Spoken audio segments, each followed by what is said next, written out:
નમસ્કાર વિદ્યાર્થી મિત્રો, ગયા લેક્ચરમાં આપણે સરળ આવર્ત ગતિ કરતા કણની ગતિ ઊર્જા, સ્થિતિ ઊર્જા અને કુલ ઊર્જાના સૂત્રો મેળવેલા. બરાબર. ત્યાર પછી આપણે ગતિ ઊર્જા, સ્થિતિ ઊર્જા અને કુલ ઊર્જા વિરુદ્ધ સ્થાનાંતરનો આલેખ દોર્યો અને સાથે સાથે સમયના વિધેય તરીકે ગતિ ઊર્જા, સ્થિતિ ઊર્જા અને કુલ ઊર્જા વિરુદ્ધ સમયનો પણ આપણે આલેખ દોર્યો હતો. બરાબર. ત્યાર પછી આજનો આપણો નવો ટોપિક છે કે સ્પ્રિંગના લીધે થતા દોલનો સરળ આવર્ત દોલનો છે તેમ બતાવો અને આવર્તકાળનો સૂત્ર મેળવો. સ્પ્રિંગના લીધે થતા દોલનો કેવા છે? તો કે સરળ આવર્ત દોલનો છે એમ આપણે બતાવવાનું છે અને સાથે સાથે આપણે આવર્તકાળનું સૂત્ર પણ મેળવવાનું છે. તો સૌથી પહેલા આપણે આકૃતિ સમજી લઈએ. બરાબર. ધારો કે આ એક દ્રઢ આધાર અથવા તો દીવાલ છે. આ એક ઘર્ષણ રહિત સપાટી છે. સ્પ્રિંગના એક છેડાને દ્રઢ આધાર અથવા તો દીવાલ સાથે જડિત કરેલો છે અને બીજા છેડા સાથે આપણે એમ દળનો એક બ્લોક બાંધેલો છે. બરાબર. જો આપણે સ્પ્રિંગને ખેંચીએ તો બ્લોકનું સ્થાનાંતર કઈ બાજુ થશે? તો કે ધન x દિશામાં. અને બ્લોકને આમ દબાવીએ તો સ્પ્રિંગનું સંકોચન થાય, માટે બ્લોકનું જે સ્થાનાંતર છે એ કઈ દિશામાં થશે? તો કે ઋણ x દિશામાં. હવે આ છે એને આપણે શું કહીશું? તો કે x બરાબર 0 મધ્યમાં સ્થાન. અહીંયા આવશે x બરાબર +a અને અહીંયા આવશે x બરાબર -a. ક્લિયર આટલી વસ્તુ? તો હવે આકૃતિ વિશે આપણે થોડુંક વર્ણન કરીએ કે આકૃતિમાં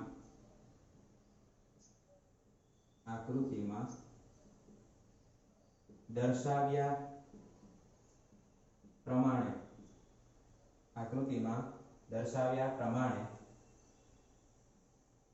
દ્રઢ દીવાલ સાથે સ્પ્રિંગના એક છેડાને અને બીજા મુક્ત છેડા સાથે એમ દળના બ્લોકને જોડેલ છે. બરાબર. આકૃતિમાં દર્શાવ્યા પ્રમાણે દ્રઢ દીવાલ સાથે સ્પ્રિંગના એક છેડાને અને બીજા મુક્ત છેડા સાથે એમ દળનો એક બ્લોક જોડેલો છે.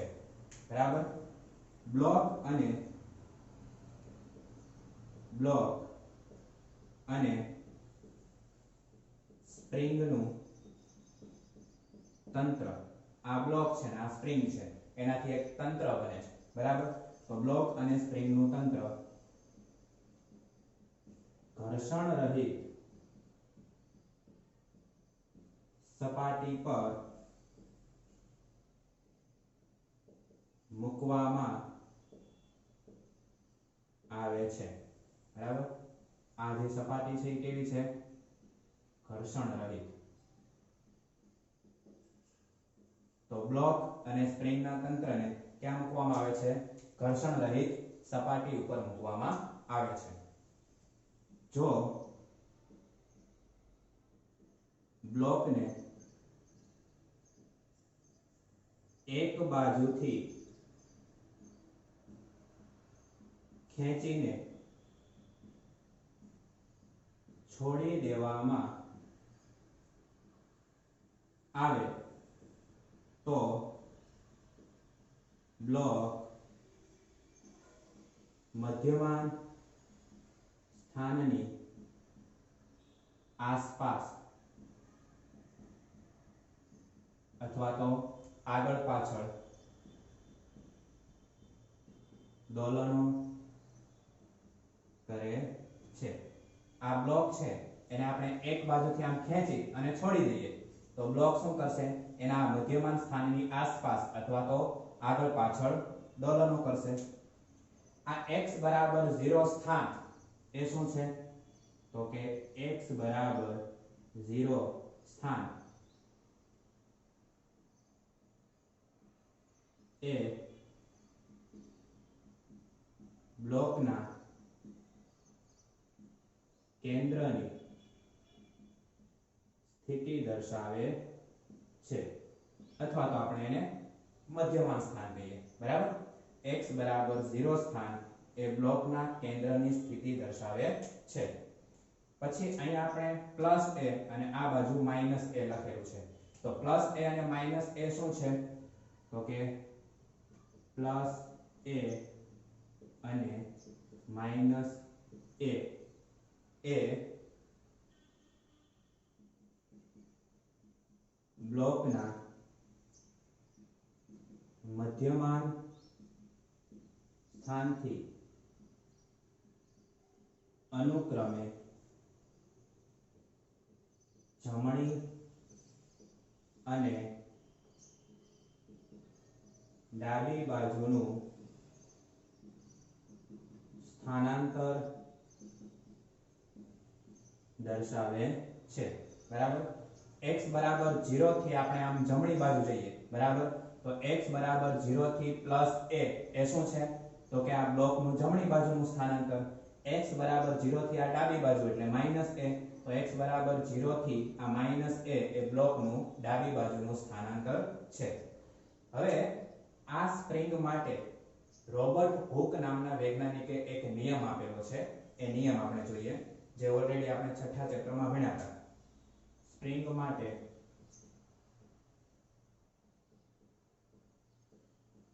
રોબર્ટ હુકે આપેલો નિયમ. શું આપ્યો તો રોબર્ટ હુકે સ્પ્રિંગ માટેનો નિયમ? તો કે સ્પ્રિંગને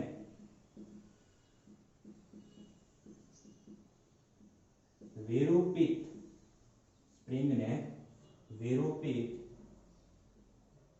કરવામાં આવે. વિરૂપિત એટલે શું? તો કે સ્પ્રિંગના આકારમાં ફેરફાર કરવો, બરાબર. વિરૂપિત એટલે શું થાય? સ્પ્રિંગના આકારમાં ફેરફાર કરવો. સ્પ્રિંગના આકારમાં આપણે બે રીતે ફેરફાર કરી શકીએ. એક તો સ્પ્રિંગને ખેંચીને અથવા તો સ્પ્રિંગને દબાવીને, બરાબર. એટલે સ્પ્રિંગને ખેંચીને અથવા તો સંકોચન કરાવીને આપણે સ્પ્રિંગના આકારમાં ફેરફાર કરી શકીએ છીએ. એટલે નિયમ લખવો હોય તો આપણે શું લખીશું? વિરૂપિત શબ્દ. વિરૂપિત એટલે આકારમાં ફેરફાર થવો. તો સ્પ્રિંગને વિરૂપિત કરવામાં આવે છે ત્યારે તેમાં પુનઃસ્થાપક બળ ઉદ્ભવે છે, બરાબર. અને પુનઃસ્થાપક બળનો જે બળ અચળાંક છે એને આપણે શેના વડે દર્શાવીએ છીએ? k વડે. તો સ્પ્રિંગને વિરૂપિત કરવામાં આવે છે ત્યારે તેમાં પુનઃસ્થાપક બળ ઉદ્ભવે છે. આ પુનઃસ્થાપક બળનું મૂલ્ય વિરૂપણ અથવા સ્થાનાંતરના સમપ્રમાણમાં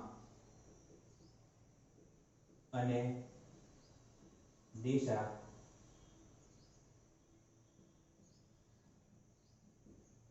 સ્થાનાંતરની વિરુદ્ધ દિશામાં હોય છે, બરાબર. તો આ સ્પ્રિંગ માટે રોબર્ટ હુકે નિયમ આપેલો છે કે સ્પ્રિંગને વિરૂપિત કરવામાં આવે છે ત્યારે તેમાં પુનઃસ્થાપક બળ ઉદ્ભવે છે. આ પુનઃસ્થાપક બળનું મૂલ્ય એ વિરૂપણ અથવા તો સ્થાનાંતરના સમપ્રમાણમાં અને તેની દિશા સ્થાનાંતરની વિરુદ્ધ દિશામાં હોય છે, બરાબર. જો t સમયે બ્લોકનું મધ્યમાન સ્થાનથી સ્થાનાંતર x હોય તો આપણે શું લખી શકીએ? જો t સમયે બ્લોકનું મધ્યમાન સ્થાનથી સ્થાનાંતર x હોય તો પુનઃસ્થાપક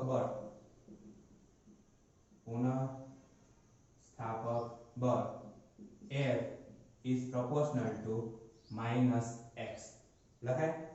પુનઃસ્થાપક બળ એ સ્થાનાંતરના સમપ્રમાણમાં અને વિરુદ્ધ દિશામાં હોય છે. તેથી F is proportional to -x. તો આપણે શું લખી શકીએ? F is equal to -kx, જ્યાં k એ સમપ્રમાણતા અચળાંક છે, જેને બળ અચળાંક અથવા સ્પ્રિંગ અચળાંક કહે છે. આને આપણે સમીકરણ નંબર 1 કહીએ. સમીકરણ 1 શું છે?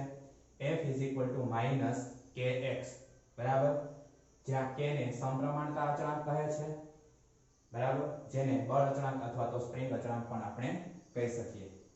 હવે સમીકરણ 1 એ કોના જેવું છે? તો કે સમીકરણ 1 એ સરળ આવર્ત ગતિ કરતા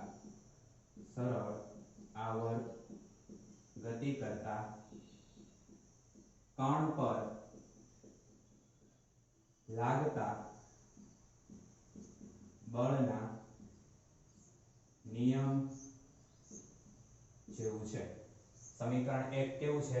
તો કે સરળ આવર્ત ગતિ કરતા કણ પર લાગતા બળના નિયમ જેવું છે. એટલે કે સ્પ્રિંગ સાથે જોડેલ બ્લોક પર લાગતું બળ સ્થાનાંતરના સમપ્રમાણમાં અને વિરુદ્ધ દિશામાં હોય છે, જે સરળ આવર્ત ગતિની આવશ્યક શરત છે, બરાબર. આમ સ્પ્રિંગના લીધે થતા દોલનો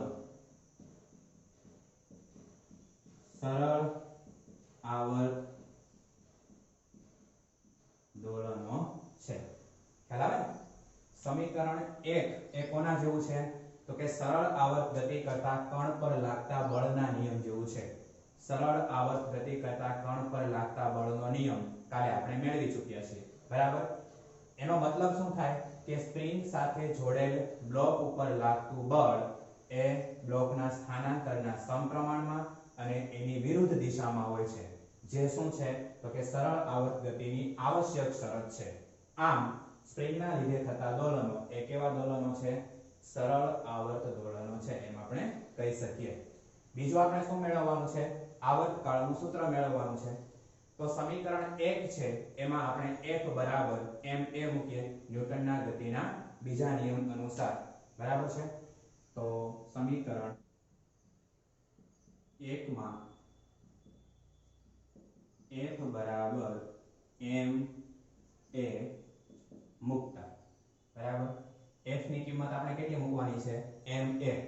તો ma બરાબર -k * x. હવે a એટલે શું છે? પ્રવેગ છે. તો પ્રવેગ a બરાબર -ω² * x થાય સરળ આવર્ત ગતિ માટે. તો m પ્રવેગ a ની કિંમત મૂકીએ -ω² * x બરાબર -kx. કારણ લખી દેવાનું કે a બરાબર -ω²x. આ પ્રવેગનું સૂત્ર આપણે આગળ મેળવી લીધું છે, બરાબર. હવે બંને બાજુથી આપણે x કેન્સલ કરી નાખીએ, માઇનસ કેન્સલ થઈ જશે તો શું વધશે m ઓમેગા સ્ક્વેર બરાબર k ઓમેગા સ્ક્વેર ને સૂત્રનો કરતા બનાવીએ તો ઓમેગા સ્ક્વેર બરાબર k ના છેદમાં m તો સ્ક્વેર કાઢી નાખીએ તો સામેની બાજુ શું જશે સ્ક્વેર રૂટ તો ઓમેગા બરાબર વર્ગમૂળમાં k ના છેદમાં m ઓમેગા બરાબર 2 પાઈ ના છેદમાં t મૂકીએ તો શું થશે આ કિંમત અહીંયા મૂકીએ તો 2 પાઈ ના છેદમાં t બરાબર વર્ગમૂળમાં k ના છેદમાં m આપણે તો શેનું સૂત્ર મેળવવાનું છે આવર્તકાળનું તો આવર્તકાળનું સૂત્ર મૂકીએ તો t બરાબર શું થશે 1 upon t બરાબર 2 પાઈ વર્ગમૂળમાં m ના છેદમાં k બરાબર આ આપણને શેનું સૂત્ર મળી ગયું આવર્તકાળનું t બરાબર 2 પાઈ વર્ગમૂળમાં m ના છેદમાં k જે સ્પ્રિંગ સાથે બાંધેલા અથવા તો જોડેલા બ્લોકના નાના દોલનો માટેનો આવર્તકાળ છે બરાબર આવર્તકાળનું સૂત્ર તો છે પણ કેવા દોલનો માટે તો કે સ્પ્રિંગ સાથે જોડેલા બ્લોકના નાના દોલનો માટે આવર્તકાળનું સૂત્ર t બરાબર 2 પાઈ વર્ગમૂળમાં m ના છેદમાં k છે બરાબર હવે આવર્તકાળનું સૂત્ર મળી ગયું બીજી બે ત્રણ વસ્તુ આપણે MCQ માટે જરૂરી છે એ લઈ લઈએ બરાબર એટલે આ આકૃતિ અને એનું થોડું વર્ણન આપણે કાઢીએ છીએ પછી તમે લખી લેજો વિડિયો સ્ટોપ કરીને ચલો આટલી વસ્તુ કાઢું છું હવે ખાસ MCQ ની અંદર શું પૂછાય એ આપણે અહીંયા જોઈ લઈએ ચલો આવર્તકાળનું સૂત્ર શું મળ્યું t બરાબર 2 પાઈ વર્ગમૂળમાં m ના છેદમાં k m શું છે તો કે બ્લોકનું દળ છે અને k શું છે સ્પ્રિંગ અચળાંક અથવા તો બળ અચળાંક છે તો અહીંયા આપણે એમ લખી શકીએ t આ 2 પાઈ અને m એ અચળ રાખીએ બરાબર તો t is proportional to 1 upon વર્ગમૂળમાં k બરાબર શેના માટે છે જે આપેલ બ્લોક માટે બરાબર આકૃતિમાં આપણે જે બ્લોક દર્શાવ્યો હતો એના માટે આપણે શું લખી શકીએ t is proportional to 1 upon root k કારણ કે 2 પાઈ અચળ છે અને જે બ્લોક આપેલો છે એનું દળ આપણે અચળ લઈ લઈએ તો આવર્તકાળ t એ સ્પ્રિંગ અચળાંક k ના વર્ગમૂળના વ્યસ્ત પ્રમાણમાં છે એમ કહેવાય એટલે આપેલ બ્લોક માટે t is proportional to 1 upon root k અને સ્પ્રિંગ માટે જો લખવું હોય તો શું લખી શકાય સ્પ્રિંગ માટે k અચળાંક લઈ લઈએ 2 પાઈ અચળ લઈ લઈએ તો સ્પ્રિંગ માટે લખાય t is proportional to વર્ગમૂળમાં m જે આપેલ સ્પ્રિંગ માટે છે બરાબર આ આપેલ બ્લોક માટે આ આપેલ સ્પ્રિંગ માટે છે t is proportional to વર્ગમૂળમાં m બરાબર છે હવે આવૃત્તિ આવર્તકાળ ઉપરથી આપણને આવૃત્તિ મળે તો આવૃત્તિ ન્યુ બરાબર આવર્તકાળનું શું થાય વ્યસ્ત તો એના બરાબર શું લખી શકાય 1 upon 2 પાઈ વર્ગમૂળમાં k ના છેદમાં m તો આ આપણને મળી ગયું સૂત્ર આવૃત્તિનું બરાબર હવે k શું છે તો કે સ્પ્રિંગ અચળાંક છે જો સ્પ્રિંગ કડક હોય સ્પ્રિંગ કેવી હોય કડક હોય તો k મોટો મળે બરાબર અને k મોટો મળે તો આવર્તકાળ નાનો થાય k મોટો મળે તો આવર્તકાળ નાનો થાય અને આવૃત્તિ મોટી થાય તથા દોલનો ઝડપી થાય. બરાબર. હવે જુઓ કડક સ્પ્રિંગ હોય તો k કેવો છે? મોટો છે. તો અહીંયા t is proportional to 1/√k છે. તો k નું મૂલ્ય આપણે વધારીએ તો આવર્તકાળ કેવો થાય? નાનો થાય. અને આવર્તકાળ જો નાનો થાય તો આવૃત્તિ શું થાય? વધે. અને આવૃત્તિ વધે તો દોલનો કેવા થાય? ઝડપી થાય. બરાબર. અને જો સ્પ્રિંગ નરમ હોય તો k નાનો મળે તો આવર્તકાળ t મોટો થાય. બરાબર. k નું મૂલ્ય ઘટે તો આવર્તકાળ શું થાય? વધે. બરાબર. આવૃત્તિ કેવી થાય? નાની થાય. અને દોલનો ધીમા થાય. બરાબર છે. તો આ બે ત્રણ વસ્તુ છે એ આપણે એમસીક્યુ માં ધ્યાનમાં રાખવાની છે. આપણો પ્રશ્ન અહીંયા પૂરો થઈ જાય કારણ કે આપણને પૂછ્યું છે આવર્તકાળનું સૂત્ર મેળવવાનું. પણ આગળ આ ચાર પાંચ વસ્તુ આપણે એમસીક્યુ માં ધ્યાનમાં રાખવાની છે કે t is proportional to 1/√k જે આપેલા બ્લોક માટે છે, t is proportional to વર્ગમૂળમાં m જે સ્પ્રિંગ માટે છે, આવૃત્તિ nu બરાબર 1/t એના બરાબર 1/2 પાઈ વર્ગમૂળમાં k ના છેદમાં m. અને જો સ્પ્રિંગ કડક હોય તો k મોટો મળે તો આવર્તકાળ નાનો થાય અને આવૃત્તિ કેવી થાય? મોટી થાય તથા દોલનો ઝડપી થાય. અને જો સ્પ્રિંગ નરમ હોય તો k નાનો મળે તો આવર્તકાળ t મોટો થાય અને આવૃત્તિ નાની થાય તો દોલનો કેવા થાય? ધીમા પડે. બરાબર છે. તો આ આપણો પ્રશ્ન થઈ ગયો. વ્યવસ્થિત આખો પ્રશ્ન લખી નાખો ત્યાર પછી આપણે આગળ જોઈએ. હવે આપણો નેક્સ્ટ પ્રશ્ન છે સાદું લોલક એટલે શું? તેના આવર્તકાળનું સૂત્ર તારો. તો પહેલા આપણે સાદા લોલકની વ્યાખ્યા લખીએ અને ત્યાર પછી એનો આવર્તકાળનું સૂત્ર તારવીએ. તો સાદું લોલક કોને કહેવાય? તો એની વ્યાખ્યા કંઈક આવી છે કે એક દ્રઢ એટલે કે સ્થિર આધાર પરથી વજન રહિત અને ખેંચી ન શકાય. ખેંચી ન શકાય એટલે એને કહેવામાં આવે છે અસ્થિતિસ્થાપક. દોરી વડે લટકાવી અને એક જ ઉર્ધ્વ સમતલમાં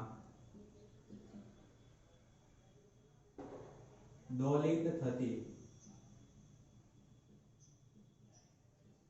નાની પણ દળદાર વસ્તુની રચનાને સાદું લોલક કહે છે. બરાબર. આ થઈ ગઈ સાદા લોલકની વ્યાખ્યા. શું છે વ્યાખ્યા? તો કે એક દ્રઢ એટલે કે સ્થિર આધાર પરથી વજન રહિત અને ખેંચી ન શકાય એટલે કે અસ્થિતિસ્થાપક દોરી વડે લટકાવી અને એક જ ઉર્ધ્વ સમતલમાં દોલિત થતી નાની પણ દળદાર વસ્તુની રચનાને સાદું લોલક કહે છે. બરાબર. હવે આકૃતિની મદદથી આપણે વ્યાખ્યા સમજીએ. જુઓ આ શું છે? તો કે આને કહેવામાં આવે છે દ્રઢ આધાર. બરાબર. આ તો કે વજન રહિત ખેંચી ન શકાય તેવી દોરી. બરાબર. અને આ શું છે? નાની પણ દળદાર વસ્તુ. હવે જોજો એક દ્રઢ આધાર પર બરાબર વજન રહિત અને ખેંચી ન શકાય તેવી દોરી વડે લટકાવી અને એક જ ઉર્ધ્વ તલમાં કેવી ગતિ થાય છે તો કે દોલિત ગતિ અહીંથી આમ થતી હોય અને અહીંથી આમ થતી હોય બરાબર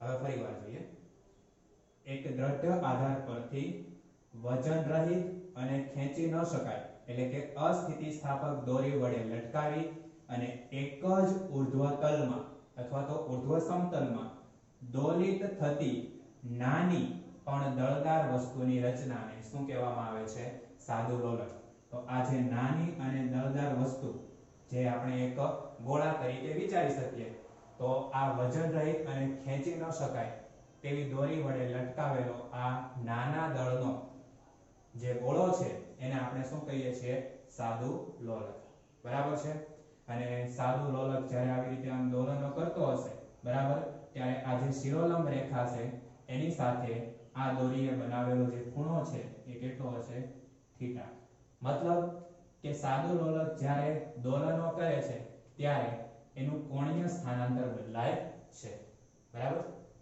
બીજી વસ્તુ સાદા લોલકનું સમગ્ર દળ સાદા લોલકનું સમગ્ર દળ દોરી વડે લટકાવેલ વસ્તુના ગુરુત્વ કેન્દ્ર પર કેન્દ્રિત થયેલું હોય છે બરાબર આ સાદું લોલક છે એનું સમગ્ર દળ ક્યાં આગળ કેન્દ્રિત થયેલું હોય તો કે આ દોરી વડે લટકાવેલ વસ્તુ છે એના ગુરુત્વ કેન્દ્ર ઉપર સાદા લોલકનું સમગ્ર દળ કેન્દ્રિત થયેલું હોય છે બીજી એક વ્યાખ્યા લખીએ આધાર બિંદુથી લટકાવેલ વસ્તુના ગુરુત્વ કેન્દ્ર સુધીના અંતરને લોલકની લંબાઈ કહે છે બરાબર તો આકૃતિમાં આ જે બિંદુ છે આ બિંદુ એને કહેવામાં આવે છે આધાર બિંદુ બરાબર અને આ શું છે લટકાવેલ વસ્તુનું ગુરુત્વ કેન્દ્ર તો આધાર બિંદુથી લટકાવેલ વસ્તુના ગુરુત્વ કેન્દ્ર સુધીના અંતરને આ લોલકની શું કહેવામાં આવે છે લંબાઈ કહેવામાં આવે છે અને લોલકની લંબાઈ કેટલી છે l છે બરાબર તો આ વાત થઈ સામાન્ય કોના માટે સાદા લોલક માટે હવે આપણે શું કરવાનું છે આવર્તકાળનું સૂત્ર તારવું છે બરાબર તો સાદા લોલકના આવર્તકાળના સૂત્રની તારવણી બરાબર મોસ્ટ આઈએમપી પ્રશ્ન છે ખાસ ધ્યાન આપજો સૂત્ર આપણે કઈ રીતે તારવીએ છીએ બરાબર હવે અહીંયા આકૃતિમાં આપણે આ જે ગોળો દર્શાવ્યો છે બરાબર એનું દ્રવ્યમાન ધારો કે સ્મોલ m છે તો આપણે પોઈન્ટ લખીએ આકૃતિમાં m દ્રવ્યમાન ધરાવતા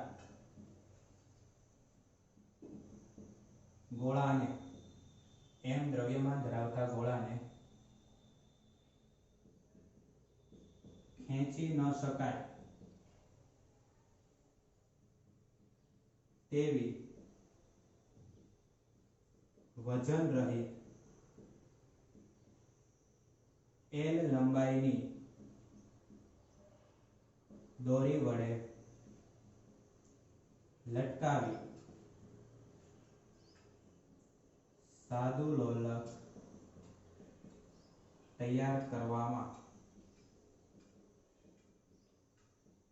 આવ્યું છે બરાબર એક વસ્તુ ખાસ ધ્યાનમાં રાખજો કે આદર્શ સાદું લોલક ક્યારેય શક્ય નથી, બરાબર? આદર્શ સાદું લોલક ક્યારેય શક્ય નથી, પણ વ્યવહારમાં આપણે આકૃતિમાં દર્શાવ્યું છે એવા પ્રકારનું સાદું લોલક તૈયાર કરી શકીએ. આદર્શ સાદું લોલક કોને કહેવાય? કે એના ઉપર હવાના અવરોધક બળની અસર જ ન થાય. એક વખત એ લોલક દોલનો કરવાનું ચાલુ કરે ત્યાર પછી ક્યારેય એ બંધ ન થાય. આવું આદર્શ સાદું લોલક વ્યવહારમાં શક્ય નથી, પણ વ્યવહારમાં આપણે આકૃતિમાં દર્શાવ્યા પ્રમાણેનું સાદું લોલક તૈયાર કરી શકીએ, બરાબર? તો અહીંયા મેં લખ્યું છે કે આકૃતિમાં m દ્રવ્યમાન ધરાવતા ગોળાને ખેંચી ન શકાય તેવી વજન રહિત l લંબાઈની દોરી વડે લટકાવી અને સાદું લોલક તૈયાર કરવામાં આવ્યું છે. દોરીના બીજા છેડાને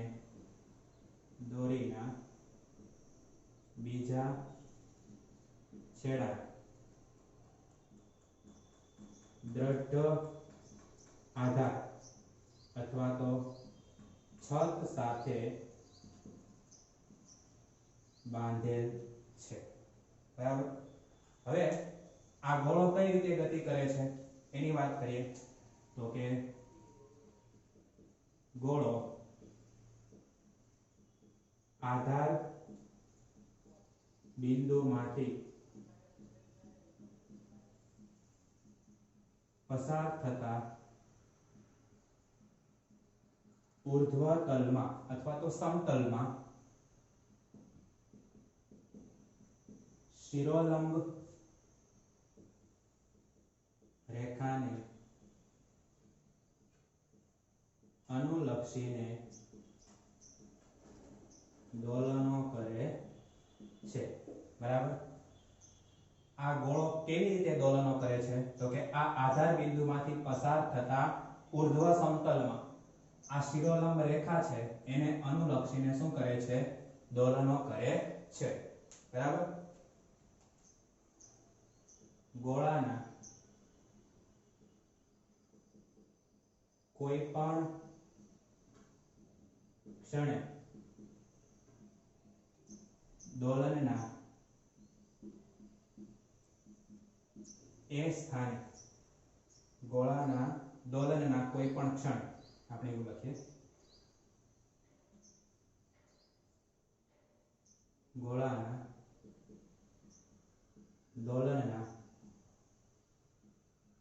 કોઈ પણ ક્ષણે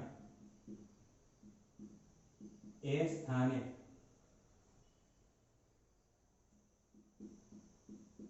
દોરીએ શિરોલંબ સાથે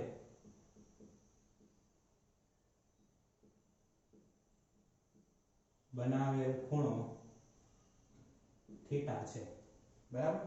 આ વાક્ય ખાસ સમજવા જેવું છે. હવે આપણે આ આકૃતિ ઉપર આવીએ. જુઓ, અહીંયા ગોળો હતો ત્યારે આપણે એનું મધ્યમાન સ્થાન કહીએ છીએ, બરાબર? હવે મધ્યમાન સ્થાનેથી કોઈ પણ એક તરફનું અધિકતમ સ્થાનાંતર એને આપણે શું કહીએ છીએ? કંપ વિસ્તાર. એટલે ગોળો જ્યારે દોલન કરતો હોય ત્યારે કોઈ પણ ક્ષણે આ એ સ્થાને દોરીએ આ શિરોલંબ રેખા સાથે બનાવેલો જે ખૂણો છે એ કેટલો છે? થીટા છે. ખ્યાલ આવે છે? ગોળાના દોલનના કોઈ પણ ક્ષણે એ સ્થાને દોરીએ શિરોલંબ સાથે બનાવેલો ખૂણો થીટા છે. આ મધ્યમાન સ્થાન, ત્યાંથી કોઈ પણ એક તરફનું અધિકતમ સ્થાનાંતર એટલે એ સ્થાન જેને આપણે કંપ વિસ્તાર કહીએ છીએ. તો ગોળાના દોલનના કોઈ પણ ક્ષણે એ સ્થાને દોરીએ આ શિરોલંબ રેખા સાથે બનાવેલો ખૂણો કેટલો છે? થીટા છે, બરાબર? હવે એ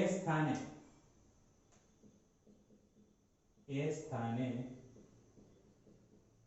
ગોળા પર બે બળો લાગે છે, બરાબર? અહીંયા આપણે દર્શાવી દઈએ કે આ ગોળાનું કયું સ્થાન છે?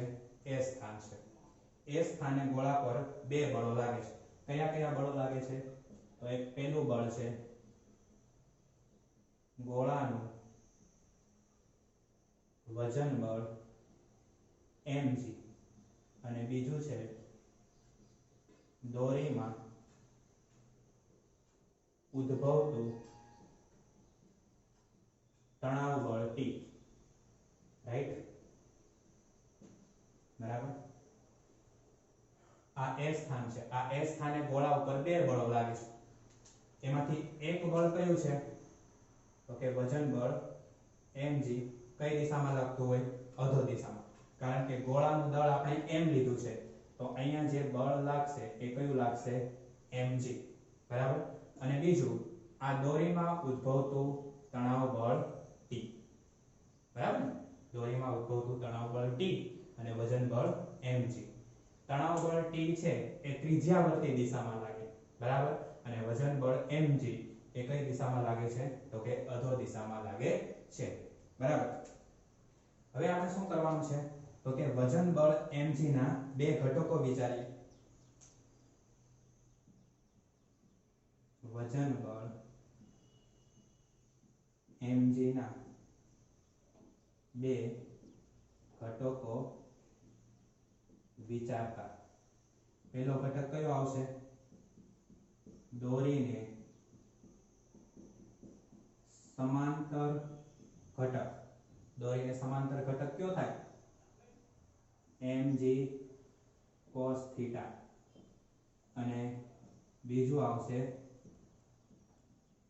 સ્પર્શીય ઘટક, એ આવશે mg sin થીટા, બરાબર. જોજો ખાસ, મધ્યમાન સ્થાનથી આ ગોળો આવી રીતે શું કરે છે તો કે દોલનો કરે છે, બરાબર. અહીંયા આગળ આ જે વજન બળ mg છે એના આપણે બે ઘટકો વિચારીએ છીએ. એક ઘટક કયો વિચાર્યો છે તો કે આ જે દોરી છે એ દોરીને સમાંતર ઘટક, એને આપણે શું કહીએ છીએ mg cos થીટા. દોરીને સમાંતર ઘટક mg cos થીટા, અને આ જે ઘટક છે એ છે સ્પર્શીય ઘટક, અને સ્પર્શીય ઘટક આપણે લખીએ છીએ mg sin થીટા. આને શું કામ સ્પર્શીય ઘટક કીધો એની સમજૂતી હમણાં હું તમને આપું છું. એ પહેલા હવે ગોળાની ગતિ કઈ રીતે થાય છે એની ચર્ચા કરી લઈએ થોડી. હવે જુઓ, આ જે દોરી છે એની લંબાઈ કેટલી છે l. આ શું છે તો કે આધાર બિંદુ. ખાસ સમજો, હવે આ આધાર બિંદુ છે, દોરીની લંબાઈ l છે. હવે ગોળો કેવી રીતે ગતિ કરે એવું આપણે વિચારી શકીએ તો કે જેનું કેન્દ્ર આધાર બિંદુ હોય અને ત્રિજ્યા l હોય એવા વર્તુળાકાર માર્ગ ઉપર ગોળાની ગતિ આપણે વિચારી શકીએ. ફરીવાર, જેનું કેન્દ્ર આધાર બિંદુ અને ત્રિજ્યા l હોય તેવા વર્તુળાકાર માર્ગ ઉપર આપણે ગોળાની ગતિ વિચારીએ છીએ. અને જો ગોળો અહીંયા વર્તુળાકાર માર્ગે ગતિ કરતો હોય, બરાબર છે, એટલે નિયમિત વર્તુળમય ગતિ છે. અને જો નિયમિત વર્તુળમય ગતિ હોય તો આ ગોળાનો જે પ્રવેગ છે એ કઈ બાજુ હશે, કેન્દ્ર તરફ પ્રવેગ હશે. અને એ કેન્દ્ર તરફ લાગતા પ્રવેગને આપણે શું કહીએ છીએ કેન્દ્રગામી પ્રવેગ, બરાબર, જેને ત્રિજ્યાવર્તી પ્રવેગ પણ કહેવાય.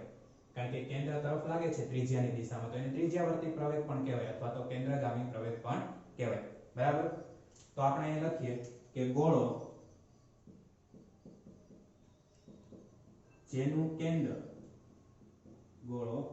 જેનું કેન્દ્ર આધાર બિંદુ હોય અને ત્રિજ્યા l હોય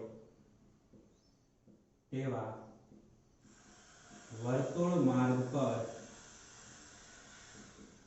ગતિ કરે છે, બરાબર. ગોળો જેનું કેન્દ્ર આધાર બિંદુ હોય અને ત્રિજ્યા l હોય તેવા વર્તુળ માર્ગ પર ગતિ કરે છે. આથી ત્રિજ્યાવર્તી, અથવા તો એને આપણે શું કહીએ છીએ કેન્દ્રગામી પ્રવેગ કેટલો થશે ઓમેગા સ્ક્વેર ઇન્ટુ l, બરાબર. આગળ આપણે સૂત્ર ભણી ગયા છીએ ત્રિજ્યાવર્તી પ્રવેગનું ઓમેગા સ્ક્વેર ઇન્ટુ a, કારણ કે ત્યાં આગળ ત્રિજ્યા કેટલી હતી a છે, બરાબર, અને અહીંયા ત્રિજ્યા કેટલી છે l છે. તો ગોળો છે એ જેનું કેન્દ્ર આધાર બિંદુ હોય અને ત્રિજ્યા l હોય એવા વર્તુળાકાર માર્ગ ઉપર ગતિ કરતો લઈએ તો એનો કેન્દ્રગામી પ્રવેગ આપણને કેટલો મળશે તો કે ઓમેગા સ્ક્વેર ઇન્ટુ એલ છે, બરાબર. એટલે પ્રવેગ આ છે. હવે ત્રિજ્યાવર્તી દિશામાં જે પરિણામી બળ લાગે છે એ કેટલું હશે? તો કે t mg cos θ જેટલું. t છે એ દોરીમાં ઉદ્ભવતું તણાવ બળ છે અને mg cos θ એ વજન બળ mg નો દોરીને સમાંતર ઘટક છે. તો ત્રિજ્યાવર્તી દિશામાં પરિણામી બળ કેટલું લાગે? t mg cos θ, બરાબર. અને બળનો સ્પર્શીય ઘટક કયો? mg cos θ. શું કામ આને સ્પર્શીય ઘટક કીધો? તો કે ગોળો છે કે જેનું આધાર બિંદુ કેન્દ્ર હોય અને l ત્રિજ્યા હોય તેવા વર્તુળાકાર માર્ગે ગતિ કરે તો આમ એક વર્તુળ રચાય, બરાબર. તો mg sin θ એ વર્તુળને દોરેલો સ્પર્શક હોવાથી આપણે એને સ્પર્શીય ઘટક કહીએ છીએ બળનું, બરાબર. એટલે અહીંયા જે પરિણામી ત્રિજ્યાવર્તી બળ છે એ કેટલું હશે? પરિણામી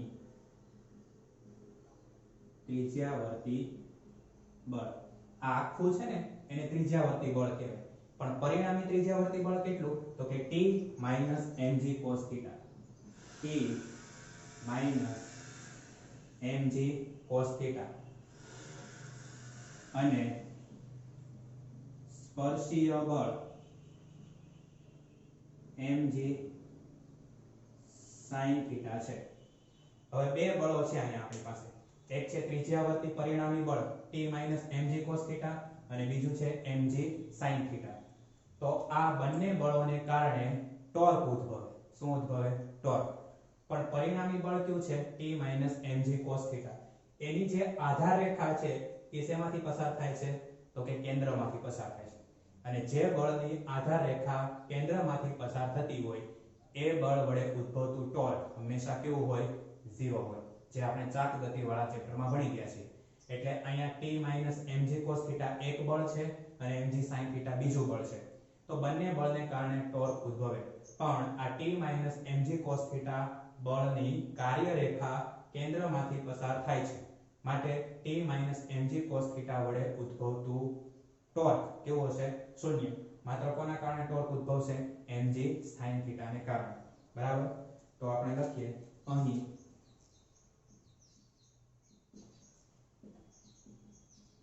ત્રિજ્યાવર્તી બળ t mg cos θ વડે ઉદ્ભવતું ટોર્ક શૂન્ય છે. માત્ર બળના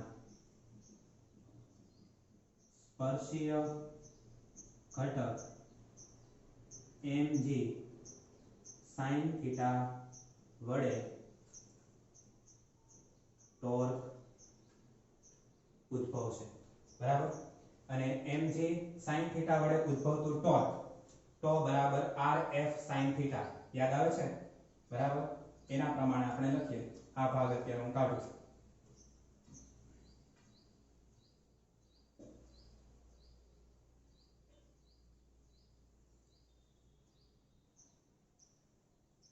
ચાલો હવે આપણે લખીએ સ્પર્શીય બળને કારણે ઉદ્ભવતું ટોર્ક.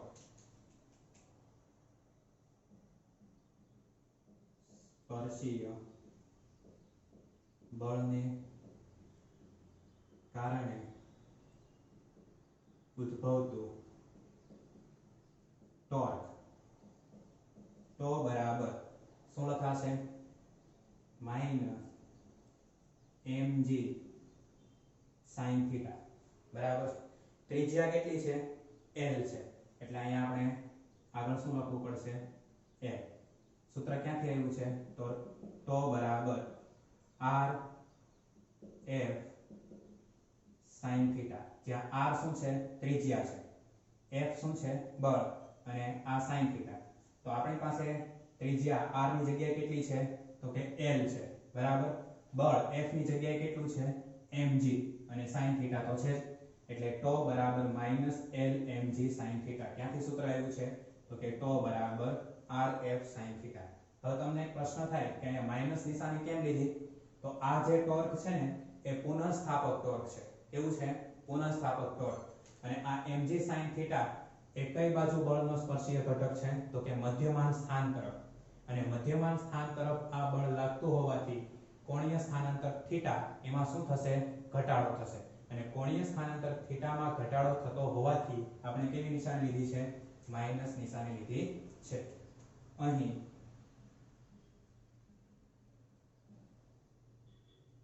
પુનઃસ્થાપક ટોર્ક ઉદ્ભવે છે. આ ટોર્ક કેવું છે? પુનઃસ્થાપક ટોર્ક ઉદ્ભવે છે. તેથી કોણીય સ્થાનાંતર ઘટે છે.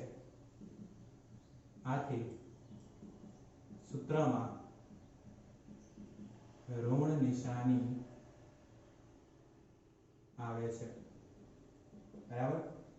બળનો સ્પર્શીય ઘટક mg cos θ મધ્યમાન સ્થાન ઉપર છે. બરાબર. આ મધ્યમાન સ્થાન, તો મધ્યમાન સ્થાન તરફ mg sin θ છે. સોરી, cos θ નહીં પણ કેવો? mg sin θ છે. બરાબર છે. અને એ કેવું ટોર્ક છે? પુનઃસ્થાપક ટોર્ક છે. જેના કારણે આ કોણીય સ્થાનાંતર થીટામાં ઘટાડો થાય અને થીટા ઘટે છે એટલા માટે આપણે માઈનસ નિશાની લીધેલી છે. ક્લિયર થઈ ગયું? હવે ચાક ગતિ માટે યાદ છે ને ન્યૂટનનો ગતિનો બીજો નિયમ F બરાબર ma પરથી. બરાબર. આ તો રેખીય ગતિ માટે છે. ચાપ ગતિ માટે ન્યૂટનનો ગતિનો બીજો નિયમ લખવો હોય તો કઈ રીતે લખી શકાય? F બરાબર ma છે. એની જગ્યાએ આપણે શું લખી શકીએ? તો કે τ બરાબર I આલ્ફા. τ બરાબર I આલ્ફા. જ્યાં I બરાબર શું છે? જડત્વની ચાક માત્રા. બરાબર. અને આલ્ફા શું છે? કોણીય પ્રવેગ. આલ્ફા કોણીય પ્રવેગ છે. બરાબર. રેખીય ગતિમાં પદાર્થનું દળ m, ચાપ ગતિમાં પદાર્થનું દળ એટલે જડત્વની ચાક માત્રા. રેખીય ગતિમાં રેખીય પ્રવેગ a, અહીંયા કોણીય પ્રવેગ આલ્ફા. બંનેની અંદર ટોર્ક સરખું છે. આને હું સમીકરણ નંબર 1 કહું, આને સમીકરણ નંબર 2 કહું. સમીકરણ 1 અને 2 ને આપણે સરખાવી દઈએ. સમીકરણ 1 અને 2 ને સરખાવતા શું લખી શકાશે? માઈનસ L mg sin θ બરાબર I alpha minus L mg sin θ બરાબર I આલ્ફા. હવે નીચેનો ભાગ હું કાઢું છું, બોર્ડ રિમૂવ કરીએ આપણે.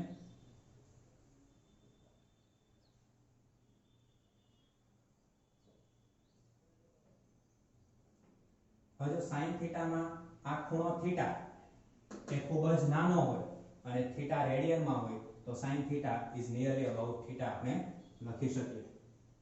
જો ખૂણો થીટા ખૂબ જ નાનો અને રેડિયનમાં હોય તો sin θ is nearly about theta લખી શકાય. sin θ is nearly about theta. આ કિંમત આની અંદર મૂકી દઈએ તો આપણને સૂત્ર શું મળશે? માઈનસ L mg sin θ ની જગ્યાએ થીટા બરાબર I આલ્ફા.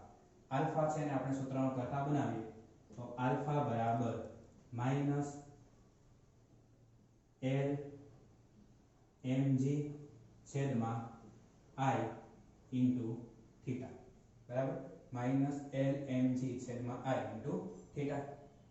હવે આ જે પદ છે માઈનસ L mg ના છેદમાં I એને આપણે અચળ લઈ લઈએ તો માઈનસ L mg ના છેદમાં I, સોરી માઈનસ નિશાની એમ ન લેવા દઈએ, ખાલી L mg ના છેદમાં I એને અચળ લઈએ તો આપણે શું લખી શકીએ? આલ્ફા બરાબર આલ્ફા અચળ લઈ લીધું છે એટલે alpha is proportional to minus theta. લખાય કે ન લખાય? આ આલ્ફા છે અને આ સમપ્રમાણતાની નિશાની છે, એટલે એમ નથી કે આલ્ફા ઇન્ટુ આલ્ફા એટલે આલ્ફા સ્ક્વેર, નહીં. બરાબર? આ શું છે અહીં લખી દો. આ આલ્ફા છે અને આ શું છે? સમપ્રમાણતા. બરાબર ને? આલ્ફા બરાબર માઇનસ એલ mg ના છેદમાં i ઇન્ટુ થીટા. તો એલ mg ના છેદમાં i એટલે શું લીધું છે? અચળ. બરાબર? તો alpha is proportional two minus theta. તો પહેલું છે આલ્ફા છે, બીજું સમપ્રમાણતા અને આ છે માઇનસ થીટા. આવું સૂત્ર આપણે રેખીય ગતિમાં જોયું, તમને યાદ હોય તો. આપણે લખીએ અહીંયા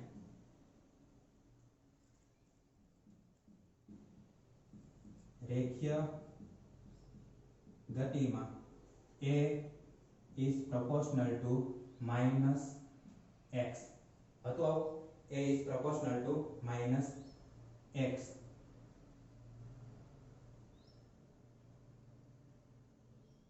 જે બરાબર આ જે સૂત્ર છે એ કોના જેવું છે?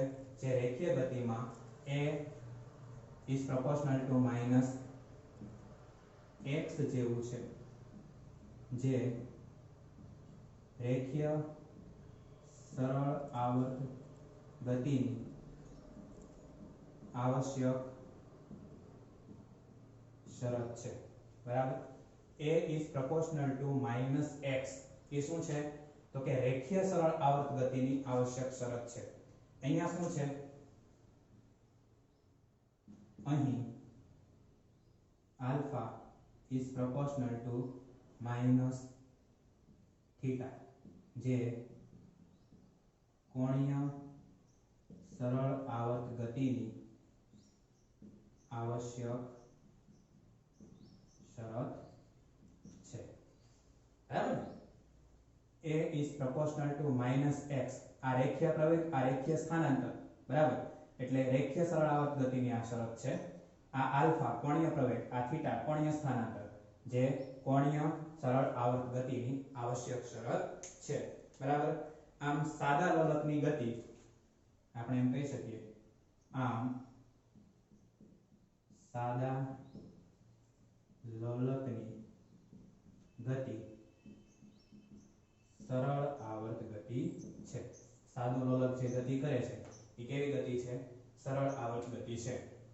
આપણે આવર્તકાળનું સૂત્ર મેળવવાનું છે. તો રેખીય સરળ આવર્ત ગતિમાં કણનો પ્રવેગ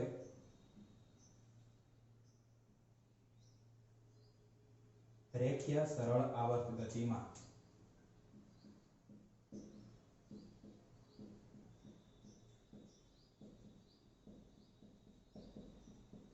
કણનો પ્રવેગ a બરાબર માઇનસ